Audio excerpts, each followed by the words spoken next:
لالچ کیا ہے؟ حضرت عیسیٰ علیہ السلام ایک سفر میں اپنے شاگرد کے ساتھ جا رہے تھے.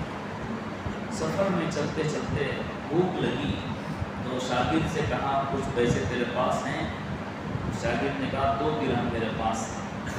حضرت عیسیٰ علیہ السلام نے ایک اور درہم اس کو دیا اور کہا کہ میں اس کی 3 روٹیاں خرید کر لاؤں. یہ آدمی بازار گیا اور اس نے 3 روٹیاں خریدی.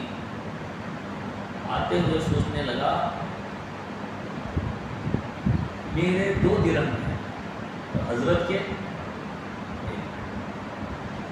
اب روٹی بانٹ کر کھائیں گے تو ایک ایک میرے حصے میں آئے گی اور ایک جو ہوگی وہ آدھی میری ہوگی اور آدھی حضرت کھائیں گے. لیکن حضرت کے تو ایک ہی درہم ہے. آدمی اپنے نفع کا بڑا حساب لگاتا ہے. تو اس نے ایک روٹی کھا لی، 2 لے کر حضرت کے پاس آ گیا. حضرت نے کہا کتنی روٹیاں ملی؟ حضرت 3 درہم دیے، 2 روٹیاں ملی. حضرت چلنے لگے. راستے میں دریا عبور کرنا تھا، دریا کا پانی بڑا چڑھا ہوا تھا. شاگرد نے کہا حضرت کیسے دریا کو پار کریں گے؟ اس نے کہا میں اللہ سے دعا کروں گا تم میرے جبے کو عبا کو پکڑ لینا، انشاءاللہ ہم پار ہو جائیں گے. حضرت عیسیٰ علیہ السلام کو اللہ نے بڑے معجزات عطا فرمائے تھے.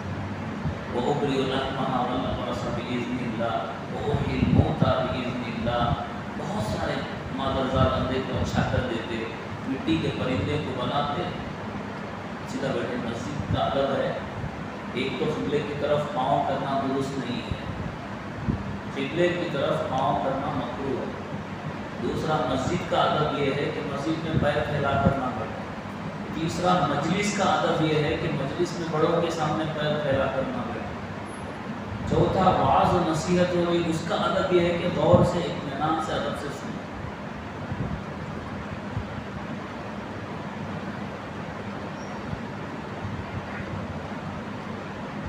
اللہ تعالیٰ نے بڑے معجزات آپ کو عطا فرمائے تھے. تو دریا پار کر گئے. شاگرد بڑا تعجب ہوا، حضرت آپ کا معجزہ دیکھا، بڑا دل خوش ہوا. کہا تمہارے ایمان میں اضافہ ہوا؟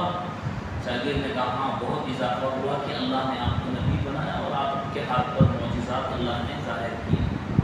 تو آگے بڑھنے لگے اور بھوک ستائی. تو جنگل میں دیکھا کہ ہرن کا ریوڑ ہے، ہرن. تو ایک ہرن کو بلایا تو وہ ہرن آ گیا. اس کو حضرت عیسیٰ علیہ السلام نے ذبح کیا، نکال کر گوشت کھایا، کھایا اور پھر اس کے بعد اس کے چمڑے کو جمع کیا، تمام چیزوں کو جمع کیا اور کہا اللہ کے حکم سے زندہ ہو جا. تو زندہ ہو گیا اور اپنے ریوڑ میں چلا گیا. تو شاگرد نے دیکھا تو پھر حضرت نے پوچھا کہ کیا تیرے ایمان میں اضافہ ہوا؟ اس نے کہا ہاں بہت اضافہ ہوا حضرت. تو حضرت نے کہا سچ بتا 3 درہم کی 2 روٹیاں تھیں یا 3 روٹیاں تھیں؟ اس نے کہا حضرت 2 روٹیاں تھیں. حضرت عیسیٰ علیہ السلام پھر چلنے لگے. سفر آتے جاتے دیکھا ایک راستے میں سونے کی 2 اینٹیں پڑی ہوئی، سونے کی 2 اینٹیں پڑی ہوئی یا 3 اینٹیں. کسی کتاب میں اس طرح بھی لکھا. تو دیکھا تو اس نے کہا حضرت میں اس کو لے لیتا ہوں. اچھا تو لے لے، لیکن یہ بتا کہ بازار سے روٹیاں کتنی لایا؟ اس نے کہا حضرت 3 لایا، 1 مہینہ راستے میں کھا لی. تو حضرت نے کہا اچھا ٹھیک ہے تو لے لے، 3 اینٹیں تو لے. اب اس طرح مال دیکھ کر سچ اس کے منہ سے نکل تو گیا، لیکن تھوڑی دور حضرت نے اس کو جو ہے اپنے سے علیحدہ کر دیا کہ اس نے جو ہے جھوٹ کہا تو اپنے سے اس کو علیحدہ کر دیا اور اس نے مال کو لے کر جانے کی خواہش کی. تو حضرت نے کہا ٹھیک ہے ان 3 اینٹوں کو لے کر تو جانا چاہتا ہے تو چلا.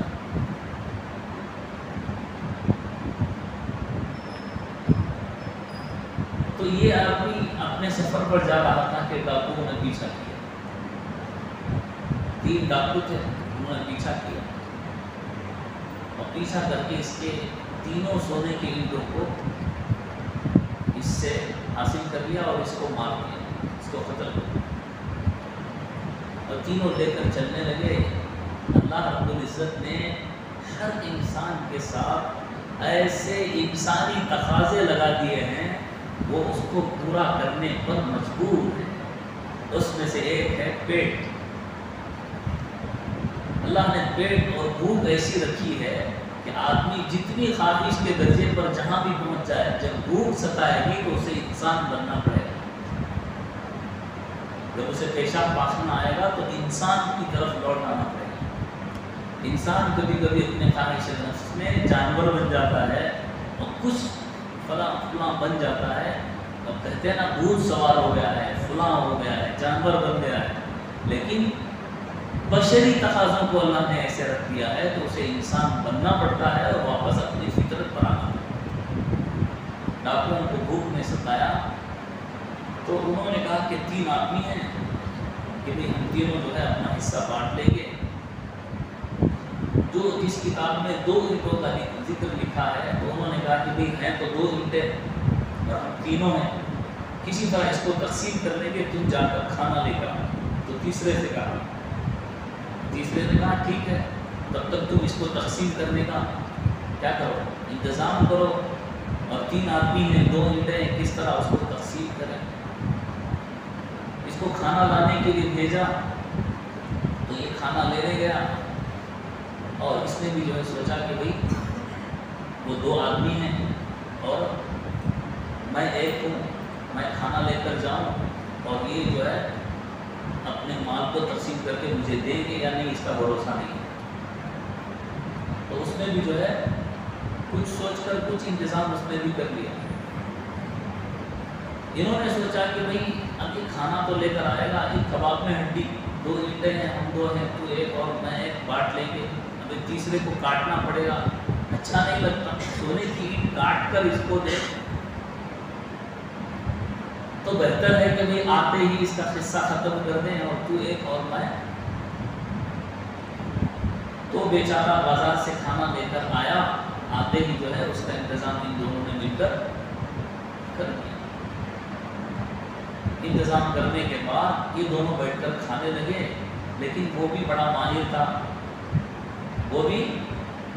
اس نے بھی انتظام وہاں سے کر کے لایا تھا کہ بھئی ان دونوں کو کہاں سے میں جو ہے اتنی قیمتی سونے کی اینٹیں دے دوں، تو بہتر یہ ہے کہ کھانے میں کچھ ملا کر ان کو کھلا دوں، یہ کھانا کھا کر سو جائیں، دونوں اینٹیں سونے کی میری۔ تو اس کے آنے کے بعد اس کا انتظام انہوں نے کر دیا اور کھانے کے انتظام کے ساتھ ان دونوں کا انتظام اس نے کر دیا، اور تینوں کے تینوں وہیں پڑے رہے اور سونے کی 2 اینٹیں وہیں پڑی رہی۔ حضرت عیسیٰ علیہ السلام کا سفر پر سے کئی دنوں بعد وہیں سے گزر ہوا تو دیکھا کہ مال کی لالچ نے انسان کو تباہ و برباد کیا، حرص اور لالچ نے انسان مال کو تباہ و برباد کر دیا۔ اللہ نے فرمایا والذین یکنزون الذھب والفضة ولا ينفقونها في سبيل الله فبشرهم بعذاب أليم یوم یحمى علیہا فی نار جہنم، جس دن اس سونے چاندی کو آگ میں گرم کیا جائے گا، تپایا جائے گا اور داغا جائے گا، ان کے پیشانی پر، ان کے پہلوؤں پر، ان کی پیٹھوں پر۔ مفسرین نے بیان کیا ہے جہنم میں ڈالا جائے گا یا آگ کو تپا جائے گا، لیکن یہ 3 چیزیں کیوں ہیں؟ تو اپنے مال میں سے سب سے پہلے غریب اگر حق مانگنے آئے گا تو سب سے پہلے اس کی پیشانی پر بل پڑتے ہیں۔ حقدار اگر آئے گا مانگنے کے لیے تو آدمی کے سب سے پہلے پیشانی پر بل پڑتے ہیں کہ مال میرا ہے اور حق تیرا ہے۔ یہ کیسے ہے؟ مال میرا ہے اور حق تیرا ہے، یہ کیسے؟ یہ سوچ کر اس کی پیشانی پر بل پڑتے ہیں، تو پھر وہ جو ہے پلٹتا ہے، اس سے منہ پھیر لیتا ہے، تو اس کے پہلوؤں کو داغا جائے گا، اور پھر اس کا پیٹ پھیر لیتا ہے، پلٹ جاتا ہے، اسے دیتا نہیں تو پیٹوں کو داغا۔